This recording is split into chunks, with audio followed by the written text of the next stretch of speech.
Hello student, नमस्कार, सुप्रभात। आज हम एक संस्कृत व्याकरण के अंदर एक नया टॉपिक लेके आ रहे हैं, कारक यानी कि विभक्ति। द्वितीय विभक्ति यानी कि कर्म कारक। द्वितीय विभक्ति कर्म कारक का चिन्ह होता है हिंदी में को। अब देखिए, कर्तुरी इष्टतम कर्म, कर्तुरी बोलते हैं कर्तु यानी कर्ता, कर्ता का इष्टतम यानी कर्ता जिसको सबसे अधिक चाहता है वो क्या होता है, कर्म होता है। यानी परिभाषा में क्या आया, कर्ता क्रिया के द्वारा जिसको सबसे अधिक चाहता है उसकी कर्म संज्ञा यानी कि द्वितीय विभक्ति होती है। इष्टतम का मतलब होता है जिसको सबसे अधिक चाहना, तो जिसको सबसे अधिक कर्ता क्रिया के द्वारा चाहता है तो जिसको चाहेगा वो उसका कर्म होगा और कर्म में द्वितीय विभक्ति हो जाएगी। जैसे उदाहरण, रामः ग्रामं गच्छति, यानी यहाँ पर राम जो करता है उनकी इच्छा क्या हो रही है कि वो गांव को जाता है, यानी कि वो गांव को जा रहा है तो करता यहाँ पर ग्रामम, तो ग्रामम में आपकी द्वितीय विभक्ति हो जाएगी। बालकः वेदं पठन्ति, अब ये जो बालक है ये वेद को पढ़ने की इच्छा करते हैं, यानी वेद को पढ़ने के लिए वो सबसे अधिक इच्छा किसे करता है, किसको चाहते हैं, वेद को चाहते हैं। तो यहाँ वेदम, वेदम में कौन सी विभक्ति, द्वितीय विभक्ति यानी कि कर्म कारक हो जाएगा। अब इसके साथ साथ अपन पढ़ेंगे उपपद विभक्तियां भी, यानी कि किन्हीं शब्दों के योग में जो विभक्तियां होती हैं वो बोलते हैं उपपद विभक्तियां। तो इसमें आता है पहला, निम्नलिखित शब्दों के योग में भी द्वितीय विभक्ति होती है। जैसे अबीत और उद्यत, अबीत और उद्यत का हिंदी अर्थ होता है दोनों ओर, यानी दोनों ओर। अबीत और उद्यत, जहां कहीं भी वाक्य में अबीत और उद्यत आ जाए तो उनके योग में द्वितीय विभक्ति होती है। जैसे देखो, राजमार्गम अबीतः उद्यतः वृक्षा सन्ति, राजमार्ग के दोनों ओर वृक्ष है, तो यहाँ पर अबीत ऑब्लिक उद्यत आ गया। जो ही अपने को वाक्य का दिख जाए कि अबीत या उद्यत आ रहे हैं तो उनके योग में राजमार्ग में कौन सी विभक्ति होगी, द्वितीय विभक्ति होगी। अब परीक्षा का प्रश्न आता है, मान लो यही उदाहरण आ गया परीक्षा के अंदर की, राजमार्गम अबीत वृक्षा सन्ति, इस प्रयुक्त पदों में कारक का नाम बताइए और कारण भी लिखिए। इस प्रकार से प्रश्न आता है कि कारक का नाम भी बताना है, विभक्ति का नाम, और उसमें क्यों हो रही है विभक्ति वो कारण भी बताना है। तो अपने क्या बताएंगे, सबसे पहले कारक बराबर द्वितीय विभक्ति कर्म कारक। जैसे कारणानि, कारणानि क्या लिखोगे, अभी तो शब्द योग है, अभी शब्द के कारण यहाँ पर द्वितीय विभक्ति राजमार्ग में हुई है। अब दूसरा उदाहरण था, परित सर्वत, परित और सर्वत शब्द जहां भी आ जाए तो उनके योग में भी द्वितीय विभक्ति होती है। और परित और सर्वत का हिंदी अर्थ होता है चारों ओर। ग्रामम परित क्षेत्राणि सन्ति, यानी गांव के चारों तरफ क्या है, खेत है, गांव के चारों तरफ खेत है, तो परित शब्द आते ही ग्रामम में द्वितीय विभक्ति हो जाएगी। अगला तीसरा था आपके संज्ञा और निक्षा। संज्ञा निक्षा का हिंदी अर्थ होता है समीप में, पास में, निकट। तो संज्ञा और निक्षा जहां भी आ जाए तो उनके योग में भी द्वितीय विभक्ति होती है। जैसे उदाहरण है, विद्यालयम निक्षा देवालय अस्ति, यानी विद्यालय के पास में, समीप में देवालय यानी मंदिर है, तो यहाँ पर निक्षा आया, निक्षा शब्द के कारण यहाँ पर विद्यालय में द्वितीय विभक्ति हुई है। अगला है अंतरेण और बिना, इनके योग में भी द्वितीय विभक्ति होती है। अंतरेण और बिना का हिंदी अर्थ होता है बिना, यानी किसी वस्तु के बिना। तो पढ़ती पुस्तकम बिना पढ़ती, तो यहाँ पर बिना आने के कारण यहाँ पर पुस्तकम में द्वितीय विभक्ति हुई है। अगला है अंतरा, अंतरा का हिंदी अर्थ होता है बीच में, यानी जहां कहीं भी वाक्य में अंतरा शब्द आ जाए तो उनके योग में भी द्वितीय विभक्ति होती है। जैसे रामम श्यामम चंद्रा देवदत्त अस्ति, यानी राम और श्याम के बीच में देवदत्त है, तो यहाँ पर रामम और श्यामम में द्वितीय विभक्ति होगी। अगला है धिक धिकार, यानी दुष्टम धिक, दुष्ट लोगों को धिकार है, तो ये धिक के योग में यहाँ पर दुष्टम में द्वितीय विभक्ति हुई है। अगला है हा यानी हाय, हा दुर्जनम, दुर्जन से ईर्ष्या करने का अर्थ में, यानी हा, तो ये इस हा के योग में दुर्जनम में द्वितीय विभक्ति हो रही है। अगला है प्रति, यानी वाक्य में कहीं प्रति शब्द आ जाए तो प्रति शब्द में भी प्रति के योग में भी द्वितीय विभक्ति होती है। प्रति का हिंदी अर्थ होता है और। छात्रा विद्यालयम प्रति गच्छन्ति, छात्रा विद्यालयम प्रति गच्छन्ति, तो इस प्रति के कारण यहाँ पर विद्यालय में द्वितीय विभक्ति हुई है। अगला है अनु, अनु यानी पीछे, तो अनु के योग में भी द्वितीय विभक्ति होती है। इसका उदाहरण देखो, राजपुरुष चोरम अनु धावति, यानी यहाँ पर अनु के कारण यहाँ पर चोरम में द्वितीय विभक्ति हुई है। अगला है यावत, यावत का हिंदी अर्थ है तक, गणेश वनम यावत गच्छति, यानी यहाँ पर यावत के कारण वनम में द्वितीय विभक्ति हुई है। अगला है अधोअध, अधोअध का मतलब होता है सबसे नीचे, भूमि अधोअध जलम अस्ति, तो अधोअध मतलब सबसे नीचे, भूमि में सबसे नीचे क्या है, जल है, तो यहाँ पर अधोअध के कारण यहाँ पर भूमि में कौन सी विभक्ति हो रही है, द्वितीय विभक्ति हो रही है। अगला है अद्यति, अद्यति मतलब होता है अंदर अंदर, लोकम अद्यति हरि अस्ति, यानी संसार के अंदर, अंदर ही अंदर कौन है, हरि भगवान है, विष्णु है, तो यहाँ अद्यति के कारण यहाँ लोकम में भी द्वितीय विभक्ति हुई है। अगला है आपके ऊपरी ऊपरी, जहां पर वाक्य में कई ऊपरी ऊपरी शब्द आ जाए तो उनके योग में भी द्वितीय विभक्ति होती है। ऊपरी ऊपरी का अर्थ होता है ऊपर ही ऊपर, यानी कि सबसे ऊपर। लोकम ऊपरी ऊपरी सूर्य अस्ति, यानी संसार के अंदर ऊपर ही ऊपर सूर्य है। तो यहाँ पर लोकम में भी कौन सी विभक्ति हुई है? द्वितीय विभक्ति हुई है। किस कारण? इस ऊपरी ऊपरी शब्द के योग के कारण, यानी इन शब्दों के योग में भी द्वितीय विभक्ति होती है। अब इसके बाद में अपने अगले नियम को पढ़ते हैं। अगला नियम है यहाँ पे अद्धि सेन इस्ता साम क्रम, यानी कि अद्धि उपसर्ग पूर्वक, यानी अद्धि उपसर्ग पहले आना चाहिए और उसके बाद में से यानी कि सोना, इस्ता यानी ठहरना, आश यानी ठहरना, आदि धातुओं के योग में भी इनके आधार पर क्रम संज्ञा होती है। यानी कि कहने का तात्पर्य यह है कि अद्धि उपसर्ग पहले हो और उसके बाद में से, इस्ता और आश धातुओं के योग में आपके द्वितीय विभक्ति होती है। जैसे देखो अति सेते का अर्थ होता है सोता है। सुरेश श्याम अति सेते, यानी सुरेश शैया पर सोता है। तो यहाँ पर श्याम, ये श्याम में कौन सी विभक्ति होगी? द्वितीय। किस कारण? क्योंकि अति प्लस शी धातु है, इस कारण, क्योंकि यहाँ पर अति उससे पहले है और उससे सेते बना है शी धातु से, इस कारण यहाँ पर द्वितीय विभक्ति श्याम में होगी। अगला है अतिष्ठति। अतिष्ठति मतलब होता है बैठता है।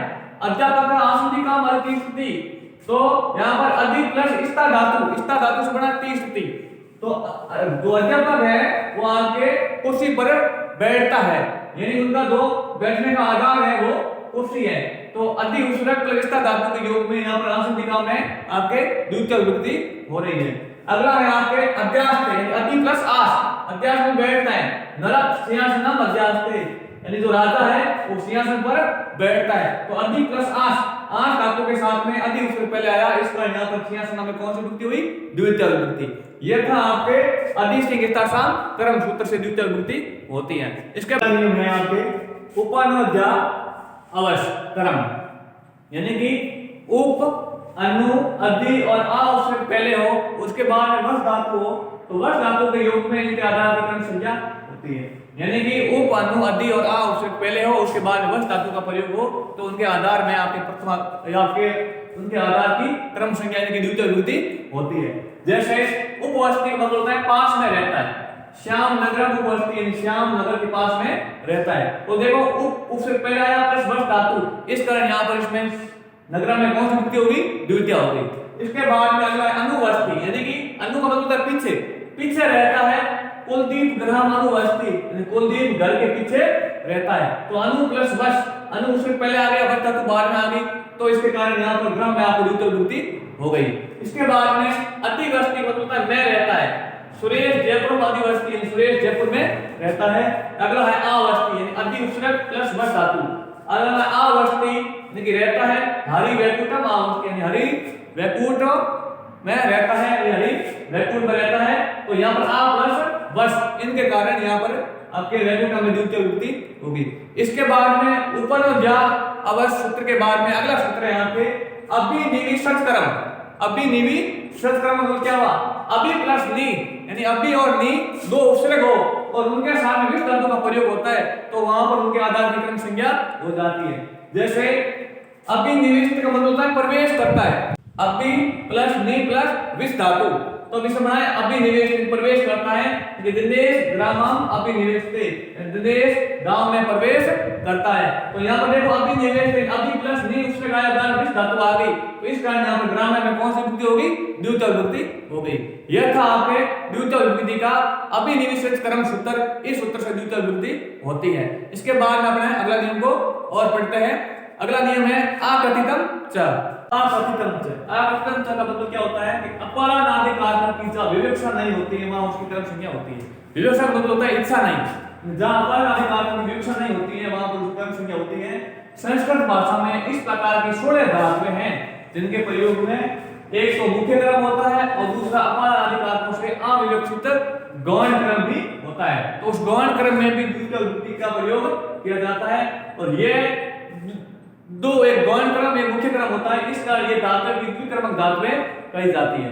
अब ऐसी 16 कौन सी धातुएं हैं जिनके कारण इस अकथितम सूत्र से द्वितीय विभक्ति होती है? उसके अपन हम 16 के विभक्तियों के नाम लिखते हैं, कौन कौन सी विभक्तियां हैं और उनके उसके कौन कौन से उदाहरण बन रहे हैं। इसको अपन सबसे पहले देखेंगे। तो सबसे पहले धातु है दूध धातु, है दुहना, गोपाल गाम दुग्धम दोग्धी। तो यहाँ पर गाम है, इसके अंदर आप द्वितीय विभक्ति है, क्योंकि यहाँ पर दू धातु है, दू एक द्विकर्मक धातु है इस कारण। अगला है याचनी मांगना, सुरेश महेशम पुस्तकम याचते हैं, या धातु का यहाँ पर महेशम में द्वितीय विभक्ति है। अगला है तीसरा पंच, पंचनी पकाना, पाचक तंडुलान ओदनम पचती, पच धातु का यहाँ तंडुलान में भी आपके द्वितीय विभक्ति है। अगला है आपके दंड, दंड दंड देना, राजा गर्गान सप्तम दंडयति, या दंड का कारण यहाँ पर गर्गान में भी आपके द्वितीय विभक्ति है।